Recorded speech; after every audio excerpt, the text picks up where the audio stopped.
Jim Pewter with Bill Haley and his sax man, Rudy. And we're kind of like backstage at the Felt Forum, Madison Square Garden, a big rock show tonight.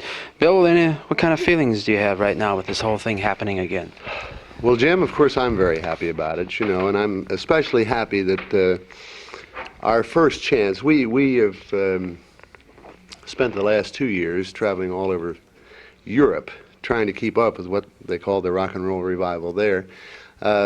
We had plans, of course, to attack the United States with the rock and roll revival, but we hadn't expected to get the chance to do it this quickly. And of course, we're very elated that we have this chance tonight at the Madison Square Garden in New York City, because I think if we're going to do it anywhere in the States, usually when you try something like this, you take it to maybe to Cleveland, and then to St. Louis, and then to Little Rock, and from there into New Orleans, and maybe Miami, Charlotte, and then come into New York with it. But I guess this is really the big test for us. If it's going to bomb out, this is the best place in the world to do it, I suppose. Do it right here, and so we're taking it head on, Jim. In other words, here it is, the rock and roll revival, and we've got Chuck Berry and the Platters and Jimmy Clanton and the Coasters and the Shirelles, and we've got a good show and a good town to do it. This is the toughest town, I think, to try it. So if we can do it here tonight and prove that there is the market for the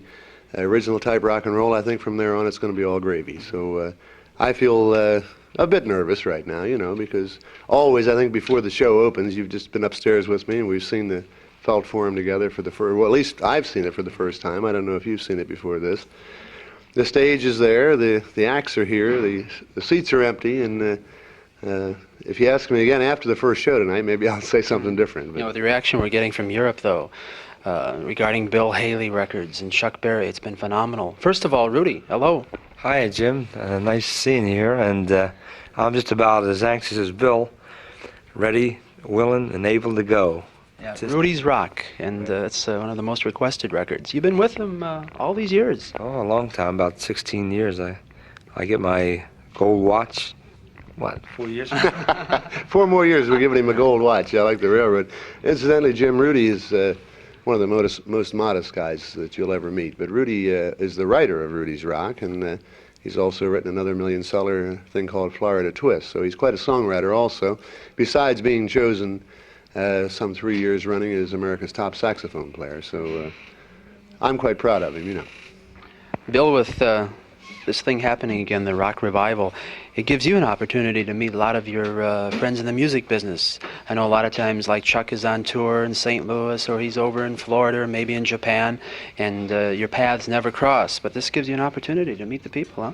Well, it sure does, Jim. You just experienced one upstairs a minute ago, and when I bumped into Chuck Berry, and probably didn't understand what went on there, but I said to him, "Hey, man, what happened to you in Florida?"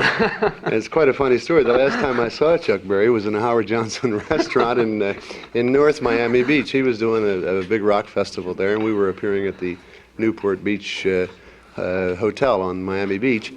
And just happened I went in to get something to eat, and I bumped into him. And as always, we're very busy. We talked a few minutes, and he said, "I'll see you in just about 2 minutes. You wait for me here."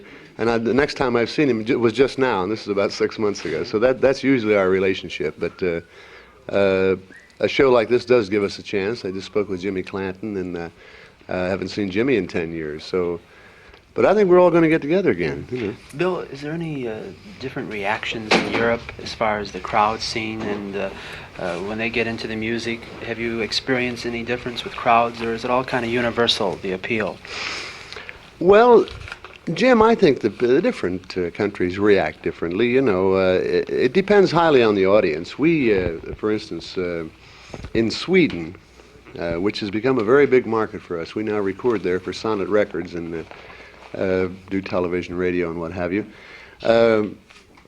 In Sweden, for instance, if you can only play there twice a year, or at least this is my understanding, an act like mine can. It's either got to be in June, July, and August, of course, when they have their midsummer, their summer season there, or in the dead of winter. And of course, in the dead of winter, you work indoor halls. But in the summertime, they have what they call folk parks, which are all outdoor things, and they're just little stages set up, and And the people come, you know, you play all over Sweden, and you think, gee, how in the world is anybody going to get here? And 20 minutes before the show, you may have 10, 15,000 people that come out to see the shows. They are very responsive, but more so after the shows. The problem is getting in the car and away after the show. And of course, they solve that problem there by having a very good police force and police dogs and things like this. But it's not that the people are riotous or anything like that. They're just very, very happy and very joyful with the music.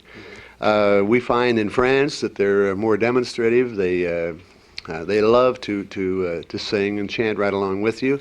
England is very responsive, but I think, Jim, you could more or less classify it as a joyful reaction no matter where we go. So they're pretty much the same. Bill, a lot of your films, too, have been seen all over the world. You get any people coming up to you saying, hey, I remember Don't Knock the Rock, and, of course, the one, Blackboard Jungle, which the opening screen credits with Blackboard Jungle was kind of a thing that gave a boost to the whole rock and roll scene. We were talking about this last night, about rhythm and blues, and we got into that at WBIA-FM here in New York. And it's great, you know, to get it from you, because you were part of it. You were the contributor to the whole rock and roll thing. Well, Jim, yes, we have people, naturally, if they're fans of ours. I'm sure that, you know, most of them have seen the movies. They don't comment too much on them. But I would like to get on to one other subject, Jim, while we're talking, and that is that I would like to say again, as I have said every year for the past 8 or 9 years, a great big thank you to A.F.N., because A.F.N. has played a great part in keeping rock and roll music alive, because we have done many, many shows from A.F.N. Frankfurt, A.F.N. Berlin, A.F.N. Munich, and even different cities. Many times we'll have reporters that'll come, and we have always entertained the troops. And enjoy doing it because they're the greatest audiences in the world, and they're so appreciative. And I think because we have friends and buddies all over the world that say, hey, Bill, we heard you on A.F.N., or I saw you when you were in this country or that country. We were stationed such and such a place. And the fact that I think 4 or 5 years running, Rudy, you correct me if I'm wrong, we did 1-hour specials. I think it was in Berlin and Frankfurt for A.F.N. on rock and roll music. And of course, the great A.F.N. network, who knows how valuable all this publicity has been through the years in keeping rock and roll alive, you know. So I'd like to say thank you very much to A.F.N. for this. Thank you, Bill.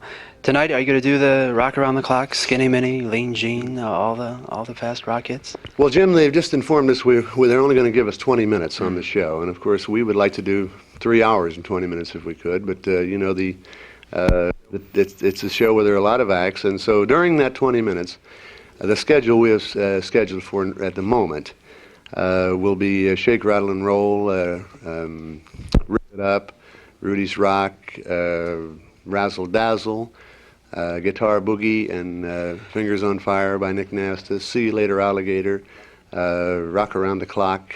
I think that's just about 20 minutes worth there. We would like to do a lot more, but that's about what we're going to be able to do tonight. Great. Good luck, Bill.